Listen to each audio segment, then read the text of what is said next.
ನಮಸ್ಕಾರ. ನಾನು ನಾಗೇಂದ್ರ.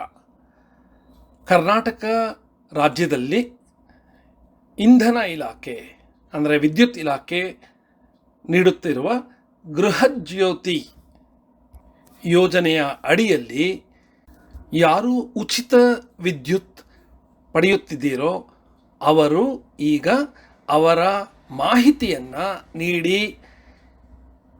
ವೆರಿಫಿಕೇಷನ್ ಮಾಡಿಸಬೇಕಾಗಿದೆ.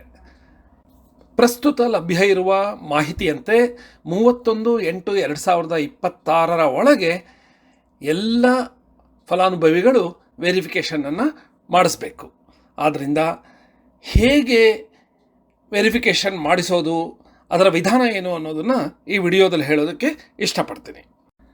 ಕರ್ನಾಟಕಾದ್ಯಂತ ಉಚಿತ ವಿದ್ಯುತ್ ಪಡೆಯುತ್ತಿರುವ ಫಲಾನುಭವಿಗಳ ವೆರಿಫಿಕೇಷನ್ ಪ್ರಕ್ರಿಯೆಯನ್ನು ಸರ್ಕಾರದ ಇಂಧನ ಇಲಾಖೆಯ ಬೆಸ್ಕಾಂ, ಮೆಸ್ಕಾಂ, ಹೆಸ್ಕಾಂ, ಜೆಸ್ಕಾಂ ಮತ್ತು ಸೆಸ್ಕಾಂಗಳು ನಡೆಸುತ್ತಿವೆ.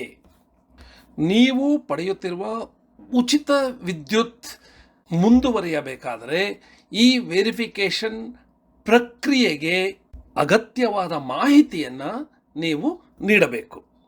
ನಿಮ್ಮ ಮನೆ ಇರುವ ಪ್ರದೇಶಕ್ಕೆ ಸಂಬಂಧಿಸಿದ ಬೆಸ್ಕಾಂ ಅಥವಾ ಯಾವುದೇ ಎಸ್ಕಾಂ ಕಚೇರಿಯ ಸಿಬ್ಬಂದಿ ಅಥವಾ ಮೀಟರ್ ರೀಡರ್ ನಿಮ್ಮ ಮನೆಯ ಬಳಿ ಬಂದು ಅವರ ಮೊಬೈಲ್ನಲ್ಲಿ ಅಳವಡಿಸಲಾದ ಆ್ಯಪ್ ಮೂಲಕ ನಿಮ್ಮ ಮಾಹಿತಿಯನ್ನು ಆ ಆ್ಯಪ್ನಲ್ಲಿ ಅಪ್ಲೋಡ್ ಮಾಡ್ತಾರೆ.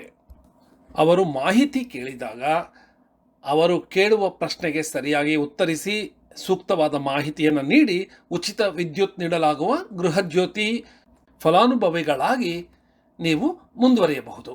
ಯಾವ ಮಾಹಿತಿ ನೀಡಬೇಕು ಅಂತ ಈ ವಿಡಿಯೋದಲ್ಲಿ ತಿಳಿಸಲಾಗಿದೆ. ವಿದ್ಯುತ್ ಇಲಾಖೆಯ ಸಿಬ್ಬಂದಿಯನ್ನು ನೀವು ಭೇಟಿಯಾಗುವ ಮುನ್ನ ಈ ಮಾಹಿತಿಗಳು ನಿಮ್ಮೊಡನೆ ನೀವು ಇಟ್ಕೊಂಡಿರಬೇಕಾಗತ್ತೆ.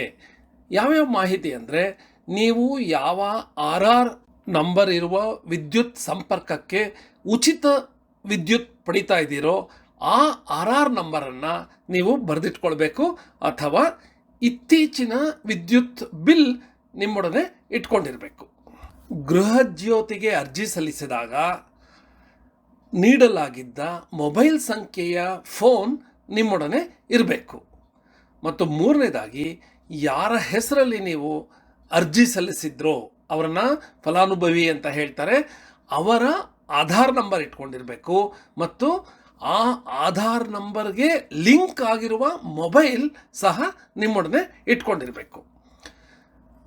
ಮತ್ತೊಂದು 4ನೆಯ ಅಂಶ ಯಾವುದು ಅಂದರೆ, ಫಲಾನುಭವಿಗಳ ವೋಟರ್ ID ಹಾಗೂ ಅದರ ಎಪಿಕ್ ಸಂಖ್ಯೆಯನ್ನು ನೀವು ಇಟ್ಕೊಂಡಿರಬೇಕು.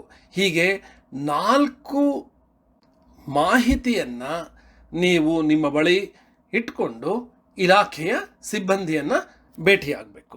ಈಗಾಗಲೇ ಹೇಳಿದ 4 ಮಾಹಿತಿಯನ್ನು ನಿಮ್ಮೊಡನೆ ಇಟ್ಕೊಂಡು ನೀವು ನಿಮ್ಮ ಮನೆಗೆ ಬರುವ ವಿದ್ಯುತ್ ಇಲಾಖೆಯ ಸಿಬ್ಬಂದಿಯನ್ನು ಭೇಟಿ ಮಾಡಬೇಕು.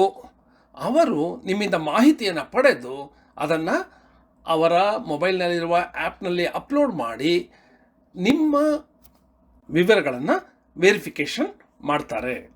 ಅಕಸ್ಮಾತ್ ಸಿಬ್ಬಂದಿ ನಿಮ್ಮ ಮನೆಗೆ ಬಂದಾಗ ನೀವು ನಿಮ್ಮ ಮನೆಯಲ್ಲಿ ಇರದೇ ಇದ್ದರೆ ಆಗ ನೀವು ಸಂಬಂಧಿತ ವಿದ್ಯುತ್ ಕಚೇರಿಗೆ ತೆರಳಿ ಅಲ್ಲಿರುವ ಸಿಬ್ಬಂದಿಗಳ ಸಹಾಯದಿಂದ ವೆರಿಫಿಕೇಷನನ್ನು ಮಾಡಿಸಬೇಕು. ಈ ವೆರಿಫಿಕೇಷನ್ ಪ್ರಕ್ರಿಯೆ ಬಹಳ ಸರಳವಾಗಿದೆ. ಮೊದಲು ನೀವು ಗೃಹಜ್ಯೋತಿ ಯೋಜನೆಯ ಅಡಿಯಲ್ಲಿ ರಿಜಿಸ್ಟರ್ ಆಗಿರುವ ನಿಮ್ಮ ವಿದ್ಯುತ್ ಸಂಪರ್ಕದ RR ನಂಬರನ್ನು ಅವರಿಗೆ ಹೇಳಿ, ಅಥವಾ ಇತ್ತೀಚಿನ ವಿದ್ಯುತ್ ಬಿಲ್ಲನ್ನು ಅವರಿಗೆ ತೋರಿಸಿ. ಅವರು ಆ RR ಸಂಖ್ಯೆಯನ್ನು ಅವರ ಆ್ಯಪ್ನಲ್ಲಿ ಎಂಟರ್ ಮಾಡ್ತಾರೆ. ಆಗ ನೀವು ಗೃಹಜ್ಯೋತಿ ಅರ್ಜಿಗೆ ಲಿಂಕ್ ಮಾಡಿದ್ದ ಮೊಬೈಲ್ ಸಂಖ್ಯೆಯ ಫೋನ್ಗೆ ಒಂದು OTP ಬರುತ್ತೆ. ಆ OTPಯನ್ನು ಅವರಿಗೆ ಹೇಳಬೇಕು. ಅಕಸ್ಮಾತ್ ಆಗ ನೀವು ನೀಡಲಾಗಿದ್ದ ಮೊಬೈಲ್ ಸಂಖ್ಯೆ ಈಗ ನಿಮ್ಮ ಬಳಿ ಇಲ್ಲದಿದ್ದರೆ ಆ ಸಿಬ್ಬಂದಿಯನ್ನು ನೀವು ವಿನಂತಿಸಿಕೊಳ್ಳಿ. ಅವರು ನಿಮ್ಮ ಬಳಿ ಪ್ರಸ್ತುತ ಇರುವ ಮೊಬೈಲ್ ಸಂಖ್ಯೆಯನ್ನು ಅಲ್ಲಿ ಅಪ್ಲೋಡ್ ಮಾಡಿ ಅದಕ್ಕೆ OTP ಬರುವ ಹಾಗೆ ಮಾಡಬಹುದು. ಹೀಗೆ ಆಧಾರ್ ಸಂಖ್ಯೆ ವೆರಿಫೈ ಆದಮೇಲೆ ಯಾರು ಫಲಾನುಭವಿ ಆಗಿರ್ತಾರೆ ಅವರ ಆಧಾರ್ ಸಂಖ್ಯೆಯನ್ನು ತಿಳಿಸಿ ಅಥವಾ ಆಧಾರ್ ಕಾರ್ಡನ್ನು ಅವ್ರಿಗೆ ತೋರಿಸಿ. ಅವರು ಆಧಾರ್ ಸಂಖ್ಯೆಯನ್ನು ಎಂಟರ್ ಮಾಡ್ತಾರೆ. ಆಗ ಆಧಾರ್ ಸಂಖ್ಯೆಗೆ ಲಿಂಕ್ ಆಗಿರುವ ಮೊಬೈಲ್ ನಂಬರಿಗೆ ಒಂದು OTP ಬರುತ್ತೆ. ಆ OTPಯನ್ನು ಅವರಿಗೆ ನೀಡಬೇಕು. ಈ OTP ಅವರು ಆ್ಯಪ್ನಲ್ಲಿ ಎಂಟರ್ ಮಾಡಿ ಅದು ಯಶಸ್ವಿಯಾದ ನಂತರ ಫಲಾನುಭವಿಯ ವೋಟರ್ ID ಕಾರ್ಡನ್ನು ಸಿಬ್ಬಂದಿಗೆ ತೋರಿಸಿ. ಅದರಲ್ಲಿರುವ ಎಪಿಕ್ ಸಂಖ್ಯೆಯನ್ನು ಸಿಬ್ಬಂದಿ ಆ್ಯಪ್ನಲ್ಲಿ ಎಂಟರ್ ಮಾಡ್ತಾರೆ. ನಂತರ ಫಲಾನುಭವಿಯ ಉದ್ಯೋಗದ ವಿವರವನ್ನು ಸಿಬ್ಬಂದಿ ಕೇಳ್ತಾರೆ. ಅದನ್ನು ಅವರಿಗೆ ತಿಳಿಸಿ. ಅಕಸ್ಮಾತಾಗಿ ಫಲಾನುಭವಿ ಗೃಹಿಣಿಯಾಗಿದ್ದರೆ ಗೃಹಿಣಿ ಅಂತಲೇ ಹೇಳಿ. ಅಲ್ಲಿಗೆ ವೆರಿಫಿಕೇಷನ್ ಕಾರ್ಯ ಮುಗೀತು ಅಂತ. ಆಗ ಗೃಹಜ್ಯೋತಿಗೆ ಲಿಂಕ್ ಆಗಿದ್ದ ಮೊಬೈಲಿಗೆ ವೆರಿಫಿಕೇಷನ್ ಮುಗಿಯಿತು ಎಂಬ ಸಂದೇಶ ಸಹ ಬರುತ್ತೆ.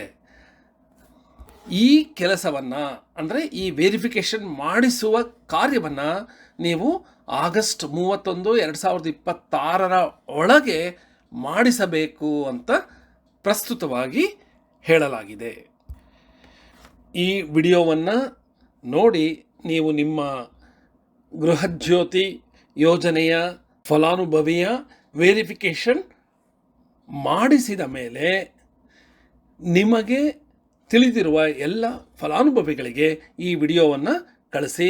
ಅದರಲ್ಲೂ ಯಾರಿಗೆ ನಿಜವಾಗಿಯೂ ಈ ಗೃಹಜ್ಯೋತಿಯ ಯೋಜನೆ ಅತಿ ಅವಶ್ಯಕವಾಗಿರುತ್ತೆ ಅಂತಹವರಿಗೆ ಈ ವಿಡಿಯೋವನ್ನು ಕಳಿಸೋದನ್ನು ಮರೆಯಬೇಡಿ ಮತ್ತು ಅವರಿಗೆ ವೆರಿಫಿಕೇಷನನ್ನು ಆದಷ್ಟು ಬೇಗ ಮಾಡಲು ತಿಳಿಸಿ.